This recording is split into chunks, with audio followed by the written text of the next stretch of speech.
அந்த எலுமிச்சம்பழம் என்பது பலியை குறிக்கிறது. அப்போ நேத்தனியாகு பலியாக இருக்கலாம் என்பதை இந்தியாவின் டெரரிஸ்ட் பிராமணன் தான், ஆனால் இங்கே முஸ்லீம் அவன் டெரரிஸ்ட்னு சொல்லிக்கிட்டு இருப்பான். உலகத்தின் டெரரிஸ்ட் யூதன் தான். Jews are the warmongers. இன்னைக்கு உலகம் சாதாரணமாக இல்லைங்க, கேஸ் தட்டுப்பாடெல்லாம் வரப்போகுது. வணக்கம் நண்பர் சரவண பிரபு இன்னைக்கு எனக்கு தொலைபேசியில் தொடர்பு கொண்டு ஒரு செய்தி சொன்னார். அதாவது சிவன்மலை ஆண்டவர் உத்தரவு பெட்டியில் இப்போது மஞ்சளில் பிடிச்ச பிள்ளையார், அடுத்தது அருகம்புல், வெற்றிலைப்பாக்கு, எலுமிச்சம்பழம் வச்சுருக்கிறாங்க. இப்போ இது சொல்கிற உட்பொருள் என்ன அப்படின்றத பார்க்கலாம். இப்பயுமே அவங்க ஒரு சங்கேத பொருட்களை வச்சுக்கிட்டு அதுக்குரிய மீனிங் கொடுக்குற மாதிரி தான் அவங்க வைக்கிறது வழக்கம். அது பிராமணர்கள் தான் வைக்கிறாங்க, கனவுலாம் யாரும் சொல்லலை, இது இவங்களா பார்த்து வைக்கிறதா. பொதுவாக கோடாரி வைத்திருக்கிற பிள்ளையார் யார்? அது பரசுராமன். அதே போல் மஞ்சள் என்பதும், மஞ்சள் நிறமே பரசுராமனை தான் குறிக்கும். அப்போ மஞ்சளில் பிள்ளையார் பிடிச்சி வச்சுருக்காங்கன்னா, ஏன்னா நம்ம சாணியில் கூட பிள்ளையார் பிடிச்சி வைப்போம், அது வேறு. மஞ்சளில் பிள்ளையார் பிடிச்சி வச்சுருக்காங்கன்னா அது பரசுராமனை தான் குறிக்குது. அந்த பரசுராமனை குறித்து இப்போ இருக்க தற்கால பரசுராமன் யார்? நேத்தனியாகு தான் தற்கால பரசுராமன். ஆக இது பரசுராமனை குறிக்கிறதா தான் நான் நினைக்கிறேன். ஒன்று. அடுத்தது அருகம்புல் வச்சுருக்காங்க, வெற்றிலைப்பாக்கு. வெற்றிலைப்பாக்கு அப்படின்னா இன்வோக்கிங் அப்படின்னு சொல்லுவாங்க, அதாவது எழுந்தருளை செய்வது, எழுப்புவது அப்படின்னா அதுக்கு அர்த்தம். ஒன்று வெற்றிலைப்பாக்கு வச்சு கூப்பிடுவாங்களா அப்படின்லாம் சொல்கிறாங்கல்ல, வரவேற்பு அப்படின்றது. அப்போ வெற்றிலைப்பார்ப்பு என்பது அந்த பரசுராமனை எழுப்பி அப்படின்னு தான் வரும். அருகம்புல் என்பது மூலிகையை குறிக்கிறது. அருகாமையில் உள்ள புல் தான் அருகம்புல். அருகம்புல் என்பது மூலிகை குறிக்கும். அருகம்புல் சாரெல்லாம் கூட குடிப்பாங்க, அது உடலுக்கு நல்லது. அது பொதுவாக நம்ம ஏற்கனவே சொல்கிறோம், இப்போ புதுசாக சொல்கிற இமிட்டேஷன் கிடையாது. அருகம்புல் என்பது பொதுவாக மூலிகை வைத்தியத்தை குறிக்கும். ஏன்னா அவங்கெல்லாம் நம்ம சித்தர்கள்லாம் மூலிகை வைத்தியம் பண்ணவங்க தான், அதனால் அதை குறிக்கிற மாதிரி தான் அருகம்புல் இருந்துன்னு சொன்னோம். இந்த கான்டெக்ஸ்டில் அருகம்புல் என்பது அதுக்கு நான் வரேன் இப்போ. அப்போ எலுமிச்சம்பழம், எலுமிச்சம்பழம் எதை குறிக்குதுன்னா பலியைத்தான் குறிக்குது. நம்ம வேலில் எலுமிச்சம்பழத்தை சொருவுறது வழக்கம்.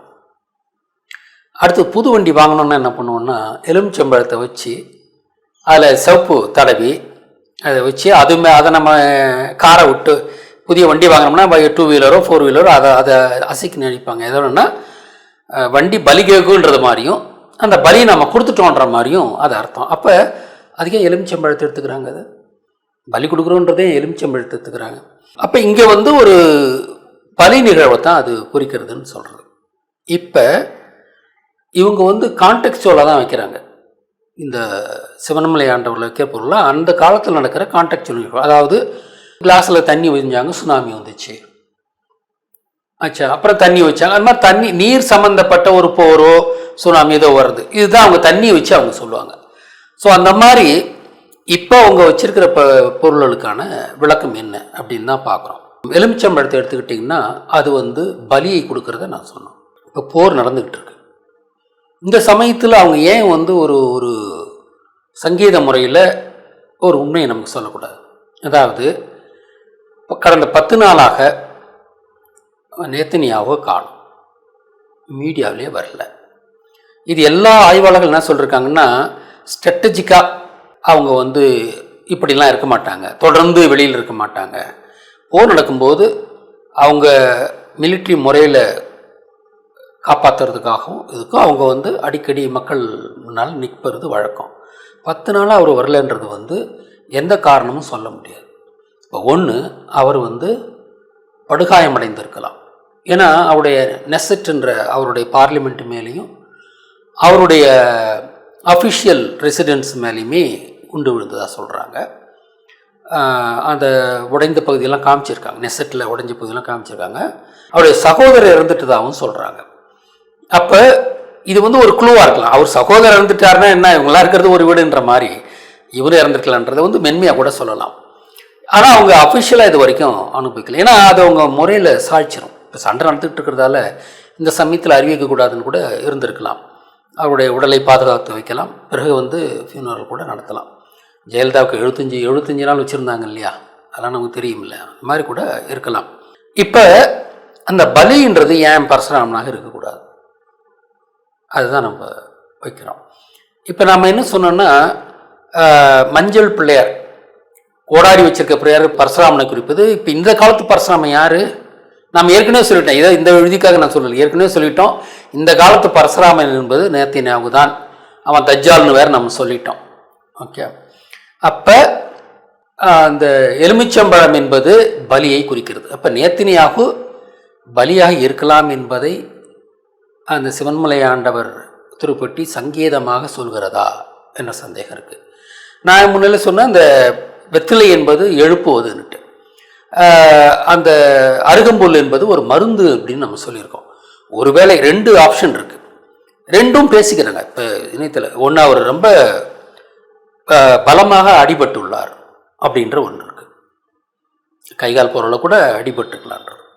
அப்போ அவர் மருத்துவத்தில் இருக்கார், அதை இந்த அருகம்புல் குறிக்கலாம்.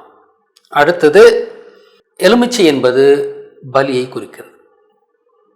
அப்போ இது ரெண்டில் ஏதாவது ஒன்று நடந்திருக்குன்றது தான் இந்த ஆண்டவன் உத்தரவுப்பட்டி சொல்லுது. நம்ம ஆண்டவன் உத்தரவுப்பட்டி என்னன்னு சொன்னது, இந்த ஏற்கனவே மேட்டுப்பாளையம் காரமடை கோயில் இருக்கிறவர் தலையை மட்டும் வழிபடுறாங்க, அது ராமனுக்கான கோயில் நாம் ஏற்கனவே சொல்லியிருக்கோம். வெட்டுண்ட ராமனின் தலையை வைத்து வணங்குகிறார்னு. இது வெள்ளக்கோயிலில் இருக்கிறது சகுனியுடைய கோயில் நம்ம சொல்லியிருக்கோம்.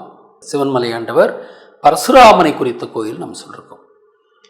சிவன்மலை நமக்கு சிவன் இருக்கிறது, யூதர்களுக்கு சிவன் என்பது பரசுராமன் தான். அப்போ சிவன்மலை ஆண்டவர் என்பது பரசுராமனை குறித்த கோயில் நம்ம இன்றைக்கி சொல்லலை, எப்பயோ நம்ம சொல்லிக்கிட்டு இருக்கோம். எப்பயோ இதெல்லாம் நிரூபித்து நாம் அது சொல்லிக்கிட்டு இருக்கோம். அதாவது முருகன் ஆசிவகத்தை தாபித்தார். அதாவது அவர் காலத்தில் சமணம் என்று அறியப்பட்டது, அமணம் சமணம் என்று. சமண சமயத்தை, உலகின் முதல் சமயத்தை தாபித்தவர் முருகன். அவர் 10,000 ஆண்டுகளுக்கு முன்பு 10,500 ஆண்டுகளுக்கு முன்பு அவர் தாபித்தார். அதனுடைய ஒழுகலாறுகளை சொல்லுகின்ற நூல்தான் திருக்கூறல் எனும் திருக்குறள். இதையும் நம்ம சொல்லியிருக்கோம். முருகன் சொன்னது, கிருஷ்ணன் எழுதியது என்றதெல்லாம் நம்ம சொல்லியிருக்கோம். நாம அப்போ சமண சமயம்தான் முருகன் தாபித்தார், அது 10,000 ஆண்டுகளுக்கு முன்பு தாபித்தார். அந்த சமயத்தை அழித்தவன் யார்? 1700 ஆண்டுகளுக்கு முன்பு வாழ்ந்த பரசுராமன் ஆச்சுங்களா. இப்போ முருகன் சமண சமயத்தை தாபித்தது போல மகாவீர் என்பது ஒரு கற்பனை ஒருவன் சொன்னோம், அது பரசுராமனை குறிக்கிறதுன்னு சொன்னோம். அந்த பரசுராமனை வைத்து 7ஆம் நூற்றாண்டிலே அவங்க ஜெயின சமயத்தை அவர் தாபித்தார். ஜெயின சமயம் என்பதை ஸ்தாபித்தார்கள். அதை ஸ்தாபித்தவன் பரசுராமனை குறிக்கின்ற மகாவீர் என்ற ஒரு கற்பனை மாந்தன்னு சொல்லியிருக்கோம் வச்சுங்களா. மகாவீர் என்பது பரசுராமனை குறிக்கிறது என்பது நம்ம எல்லா விதத்துலையும் நாம் நிரூபிச்சிட்டோம். இவங்க சொல்கிற மாதிரி 2600 வருஷங்களுக்கு முன்னால் எல்லாம் 7ஆம் நூற்றாண்டில் தான் அந்த சமயம் உருவானது என்பதையும் நம்ம சொல்லிட்டோம். நமக்கு சிவன் எப்படியோ அவங்களுக்கு பரசுராமன். ஆனால் அவங்க அதை மட்டும் வைக்கல, மகாவீர்னு அவங்க சொல்கிறது முருகனுடைய பிம்பமாகவும் வைக்கிறாங்க. அது ரெண்டும் கலந்த ஒரு வடிவம் தான். அப்படின்னு சிவனும் முருகனும் கலந்த வடிவம் தான் பரசுராமன்.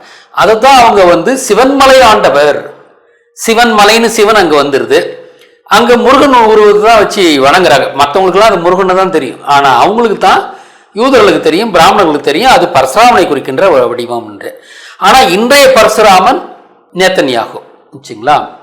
நேத்தன்யாகுன்ற பெயரே அது சிவனை குறிக்கிறது தான்.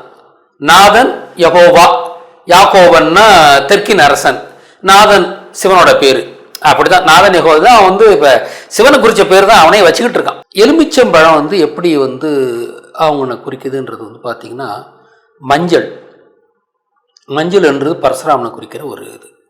மெக்டொனால்ட்ஸில் கூட பார்த்தீங்கன்னா மஞ்சளில் தான் அந்த எம்மு போட்டிருப்பாங்க. மெக்டொனால்ட்ஸுன்றது பரசுராமன் நம்ம ஏற்கனவே ப்ரூவ் பண்ணிட்டோம், அதுவும் புதுசில் அவன் ஜோக்கர் அப்படின்றதெல்லாம் நம்ம ஏற்கனவே ப்ரூவ் பண்ணிட்டோம். அப்போ அந்த மஞ்சள் வண்ணம் என்பது பரசுராமனை தான் குறிக்கிறது. இங்கே அந்த மஞ்சளில் பிள்ளையார் வச்சுருக்காங்கன்னா அந்த பரசுராமனை குறிக்கிறது, எலுமிச்சை பழி பலியை குறிக்கிறது. அப்போ பரசுராமனாகிய நேத்தன்யாகு அடிபட்டு இறந்திருப்பதற்கு வாய்ப்பு இருக்கிறது. அப்படி இல்லைன்னா அருகம்புல்லை வச்சு பார்த்தீங்கன்னா கிரிட்டிக்கல் சுச்சுவேஷனில் இருந்து இறந்திருக்கலாம். ஏன்னா எப்பயுமே ஒரு பெரு அடினா கொண்டு போய் திருப்பியும் ரீசசிகேட் பண்ணுறதுக்கு முயற்சி பண்ணுவாங்க. ஆனால் பெரும்பாலும் எல்லாரும் அதான பண்ணுவாங்க, செத்து போன பணத்தை கூட வச்சுக்கிட்டு எப்படியோ காற்று அடிக்க முடியுமான்னு பார்ப்பாங்க. அதை முயற்சி பண்ணியிருக்காங்கன்றது கூட அது இருக்கலாம். ஆனால் எலுமிச்சம்பழம் என்பது பலியை குறிக்கிறது. அதனால் நேத்தனியாகு இறந்து விட்டார் என்பதை இது மறைமுகமாக குறிப்பதாகத்தான் இந்த ஆண்டவன் உத்தரவு பெட்டியில் இருக்கிறது நமக்கு சொல்லுன்றதான் என்னோட கருத்து. அவங்க கனவுல சொல்றாங்க, பக்தரின் கனவுல சொல்றாங்கல்ல, நம்ம ஏற்கனவே நம்ம டிஸ்ப்ரூவ் பண்ணிட்டேன். முன்ன ஒரு கோகுல்ராஜின் ஒருத்தன் திருப்பி சொல்லிக்கிட்டு இருப்பான் ஆச்சுங்களா. ஒருத்தன் முதலே எடுத்து எல்லா கனவும் வந்துகிட்டு இருக்குமா. இதெல்லாம் இவங்க விடுற கப்சா. இதெல்லாம் பிராமணர்கள் அன்றைய அரசியல் சூழலை வைத்துக்கொண்டு ரகசியமாக சில செய்திகளை கடத்துகிறார்கள், வரப்போவதை கடத்துகிறார்கள், அல்லது மர்மமாக உள்ளதை மர்மமாக வெளிப்படுத்துகிறார்கள். இப்ப இவன் செத்துட்டானா இல்லையான்னு 10 நாளாவே ஒரு பெரிய டிபேட் ஓடிக்கிட்டு இருக்குது அகில உலகத்துல. ஆளே காணும். இப்ப அதுதான் இவங்க மர்மமா இல்ல அவன் பூட்டான் அப்படின்னு அவங்க இந்த சிவன்மலை ஆண்டு உத்தரப்பெட்டி மூலம் சொல்லியிருக்கிறாங்க. சங்கீத பாஷையில நேத்தனியாகு இஸ் நோ மோர் அப்படின்றத அவங்க சொல்லியிருக்காங்க. இதை நாம கொண்டாடுறோம். ஏன்னா நீங்க பாருங்க, ஈராக்கு போற தொடங்குனது யாரு? அவங்கிட்ட weapons of mass destruction WMD இருக்கிறதா, அதாவது அணுகுண்டு இருக்கிறதா, இவன் தான் கதை கலப்பினான். யாரு? அன்னைக்கும் இதே நேத்தனியாக தான் கதை கிளப்பி அமெரிக்காவை வச்சு அவங்கள அடிக்க வச்சு அங்கே போய் பார்த்தீங்கன்னா, அது சண்டை வர்றதுக்கு முன்னாடியே UN ஒரு ஃபேக்ட் ஃபைண்டிங் டீமை அனுப்புனாங்க. சண்டை வர்றதுக்கு முன்னாடியே, ஈராக்கு வர்றதுக்கு முன்னாடியே அவங்க போயிட்டு, ஐயோ அவங்ககிட்ட கிராஃபைட்டே கிடையாது, பென்சில் செய்கிறதுக்கு கிராஃபைட்டே கூட கிடையாது, அவங்ககிட்ட அணுகுண்டு இருக்குன்னு சொல்லிட்டீங்கன்னு ஒன்றுமே இல்லைன்னு சொல்லிட்டாங்க. அப்படி இருந்தும் ஈராக்கை அழித்தார்கள் அமெரிக்கர்கள். ஒரு பிரச்சனையும் கிடையாது. நம்ம ஊர்ல ஊருக்கு ஊரு கட்ட பஞ்சாயத்து இருக்குல்ல, அதே மாதிரி உலகத்துக்கே கட்ட பஞ்சாயத்துக்காரன் அமெரிக்காக்காரன் நினைக்கிறான். அப்படி பஞ்சாயத்து நினைக்கிறான். அதை சொல்லு முதல்ல. அதனால அவன் என்ன கேட்கிறான்னா, ஈராக்கு கிட்ட அணு ஆயுதம் இருக்கா இல்லையான்னு கேட்கிறான். கூட்டி கொண்டே காட்டிட்டு போண்டேனா? நீ காட்டு இல்ல, நீ காட்டுவ. சம்பந்தமே இல்லாம உங்க வீட்டுக்குள்ள ஜாமான் சட்டை எவ்வளவு இருக்கு, நகர எவ்வளவு இருக்குன்னு காட்டுவா நீ. நான் என்ன சொல்றேன்னா, சின்ன பிள்ளை இருக்கட்டும் பெரிய பிள்ளை இருக்கட்டும், நியாயமா இருக்கணும். நீ ஊருக்கு பெரிய ஆளா இருக்கலாம், அதுக்காண்டி ரோட்ல போறவன பூரா கூப்பிட்டு உன் கையில என்ன இருக்கும், உன் வீட்டுல என்ன இருக்கும், ஜாமான் சட்டை என்ன இருக்கும், இது என்னன்னு கேட்டா என்ன நியாயம்? சல்லித்தனமா பேசிக்கிட்டு, அதாவது வாய்க்கு வந்தபடி எல்லாம் பேசப்படாது. எதா இருந்தாலும் நியாயமா பேசணுமா? யார் சொல்லி அழிச்சாங்க? இவன் தான் ஏவல் செய்யறவன். அமெரிக்கா ஏவல் நாய். இவன் சொல்றத அவன் செய்வான். இவனோட அடியால் தான் அவன். அமெரிக்காவின் தனியா ஒரு மூளை கிடையாது. அங்க ஐபாக்னு ஒன்று இருக்கு, அதாவது லாபி குரூப் இருக்கு. அமெரிக்காவில் நடக்கிறது எல்லாமே இஸ்ரேல் தான் கண்ட்ரோல் பண்ணுது. அமெரிக்காவின் யூதர்கள் தான் அமெரிக்காவை ஆண்டு கொண்டிருக்கிறார்கள். அவர்களை வழி நடத்துவது இஸ்ரேலுடைய யூதர்கள் தான். இப்போ இஸ்ரேல் தான் இந்த உலகத்தையே வழி நடத்திக்கிட்டு இருக்கு. ஏன்னா அமெரிக்கா நடக்கிறது உலகத்தில் நடக்குது. ஸோ அந்த மாதிரி இது. இப்போ இதில் இவன் இறந்து விட்டான் என்ற செய்தி உலகுக்கு நல்ல செய்தி. இதை நாம் கொண்டாட வேண்டியனா. ஒரு பஃபோமெட் இறந்து விட்டது என்பதை தான் நம்ம பார்க்கணும். சமீபத்தில் ஈரானில் பஃபோமெட்டை கொளுத்துனாங்க, அதாவது பால் கொளுத்துனாங்க. அதெல்லாம் அதே மாதிரி தான் நடந்திருக்குன்னு தான் நான் நினைக்கிறேன். அவங்க கொளுத்துனது மாதிரி தான் இது ஆயிருக்கு. இவன் நேத்தனியாக இருந்ததை, ஏன்னா அவர் ஒரு வார் மாங்கர், அமைதியை விரும்பாதவன், எப்பயுமே இஸ்லாமியர்களை தாக்கணும் அழிக்கணுன்ற எண்ணமே கொண்டவன். அதனால் அவனுடைய இறப்பு இந்த உலகத்தாரால் கொண்டாடப்பட வேண்டியது. நாமும் அதை கொண்டாடுகிறோம். ஏன்னா அமைதியை விரும்பும் உலகத்திற்கு நேத்தனியாக வேண்டாம் என்பது தான் இது. இந்த போரையும் தொடங்கியவன் நேத்தனியாக தான். இவன் சொல்லி தான் அவங்க தொடங்கினாங்க. இவங்க 2 பேரும் தான் அந்த பாம்பு போட்டாங்க. சில மாதங்களுக்கு முன்னாடி நடந்த 12 டே வார்ன்றதையும் தொடங்குனது யாரு? அமெரிக்காவும் இஸ்ரேலும் தான் தொடங்கினாங்க.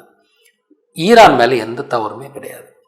இப்போ இவங்க கிட்ட அணு ஆயுதம் இருக்குன்றது இருக்கு, ஆனால் ஈரான் கிட்ட இருக்கக்கூடாதுன்றது எந்த நியாயம்? அது இந்தியா கிட்ட கூட அணு ஆயுதம் இருக்கு, பாகிஸ்தான் கிட்ட கூட இருக்கு, அப்போ சைனா கிட்ட இருக்கு, ரஷ்யா கிட்ட இருக்கு, நிறைய நாடுகள் இருக்கு, நார்த் கொரியா கிட்டலாம் இருக்கு. ஏன் ஈரான் மட்டும் வச்சிருக்கூடாது? என்னது உங்களுக்கு ஒரு பெரிய இது? நீங்களாம் வச்சிருக்கலாம், அவங்க வச்சிருக்க முடியாது. எந்த விதத்தில் நியாயமானது? அதனால் ஈரான் மேலே இவங்க பட்ட இது கொண்ட போர் என்பது அக்கப்போர் என்பது தான். அக்கப்போர்ன்றது அக்கா மூலமாக தொடங்கப்பட்ட போர். மகாபாரத்தை குறிக்கும். சகுனி அவங்க அக்காவை வச்சுக்கிட்டு கல்யாணம் கட்டி கொடுத்துட்டு தானே போர் தொடங்குறான். அவனுடைய திட்டம் என்னன்னா, பாண்டியர்களையும் அழிக்கணும், கௌரவர்களையும் அழிக்கணும், இந்த தென் தமிழ்நாட்டை அவங்க பிடிச்சிக்கணும். அதுக்கு தான் அவன் முயற்சி பண்ணான். அவன் நடக்கிற மாதிரி நடக்கலைன்னாலும் கூட அவன் முயற்சி பண்ணான். அது அக்கப்போர். இது அக்கப்போர் தான். அந்த மாதிரி சும்மா இருந்த ஈரானை சீண்டி அவங்கள அழிக்கிறதுன்றது யாராலும் ஏற்றுக்கொள்ள முடியாத ஒரு அக்கிரமம். அதுக்கு தகுந்த மாதிரி அவங்க தோத்துக்கிட்டே இருக்காங்க. ஆரம்பத்திலேருந்து இன்னைய வரைக்கும் தோத்துட்டு இருக்காங்க. ஈரானை பொறுத்த வரைக்கும் இது எப்பயும் அவங்க எதிர்பார்த்து இருந்திருக்காங்க. தான் மேலே 20 ஆண்டுகளாக அவங்க வந்து தாங்கள் தாக்கப்படுவோம் என்று நினைத்தால் அவங்க தயாராகவே இருந்திருக்கிறாங்க. ஆனால் அவங்க எதையும் முதல்ல செய்யலை. அவன் வந்து டெரரிஸ்ட்லாம் இவனு சொல்கிறானுங்கல்ல, நான் முன்னாலே சொல்லியிருக்கேன், இந்தியாவின் டெரரிஸ்ட் பிராமணன் தான், ஆனால் இங்கே முஸ்லீம் அவன் டெரரிஸ்ட்னு சொல்லிக்கிட்டு இருப்பான். உலகத்தின் டெரரிஸ்ட் வந்து யூதன் தான், அவனும் வந்து இஸ்லாமியரில் டெரரிஸ்ட்னு சொல்லிட்டு இருப்பான். இஸ்லாமியர்கள் அந்த ஒழுகலாறுகளை வச்சுட்டு இருக்காங்க. முறைப்படி வாழ்கின்றவர்கள், அவர்களால் உலகத்திற்கு ஆபத்தில்லை. யூதர்களால் தான், யூதம் என்றால் யுத்தம், யூதர்களால் தான் அனைத்து போர்களும் வந்தன. ராமாயண போர் ராமன் என்ற யூதனால் தொடங்கப்பட்டது. மகாபாரத போர் சகுனி என்ற யூதனால் தான் தொடங்கப்பட்டது. கலவரப்போர், அது கலப்பரர் போர்னு சொல்லுவாங்க. கலவரப்போர் என்பது பரசுராமன் என்ற யூதனால் தான் தொடங்கப்பட்டது. அனைத்து யுத்தங்களுக்கும் யூதன் தான் காரணம். அதாவது புராணகால யுத்தங்களுக்கே நான் சொல்கிறேன். நான் இப்போ 1ஆம் உலகப் போர் யூதர்கள் தொடங்கியது தான், 2ஆம் உலகப் போரும் யூதர்கள் தொடங்கியது தான். அமெரிக்கா தான் அந்த பென்டகனே கட்டி வச்சு அடிக்கிறான். அதாவது அந்த 2ஆம் உலகப் போர் வந்து மகாபாரத்துக்கான போர் தானே. அதனால் அவன் எங்கிருந்து அடிக்கிறான் பாருங்க. 5 பக்கங்களை கொண்ட ஒன்றுக்குள் ஒன்றமைந்த 5 கட்டிடங்களையும் அதற்கு நடுவே 5 ஏக்கர் நிலப்பரப்பு கொண்ட பாஞ்சாலியும் பஞ்சபாண்டியர்கள் ஒரு பென்டகன் கட்டி அதிலிருந்து தான் 2ஆம் உலகப் போர் நடத்தினான். அப்போ எந்த அளவுக்கு வரலாற்று இதோடய அவன் செய்கிறான் பாருங்க, குறியீடுகளோடு செய்கிறான் பார்த்தீங்களா. அப்போ அவங்க தான் வார்மாங்கர்ஸ், ஜூஸ் ஆர் த வார்மாங்கர்ஸ். இன்றைக்கி உலகம் வந்து சாதாரணமாக இல்லைங்க, கேஸ் தட்டுப்பாடெல்லாம் வரப்போகுது. நாம் படுற ஒவ்வொரு கஷ்டத்திற்கும் யூதன் தான் காரணமாக இருக்கிறான். இந்த போருக்கு இந்தியா ஒப்புதல் கொடுத்திருக்கிறது. இந்தியாவை வன்மையாக நாம் கண்டிக்கிறோம். இதையெல்லாம் இந்தியாவை ஆள்றவங்க பிராமணர்கள் யூத பிராமணர்கள்.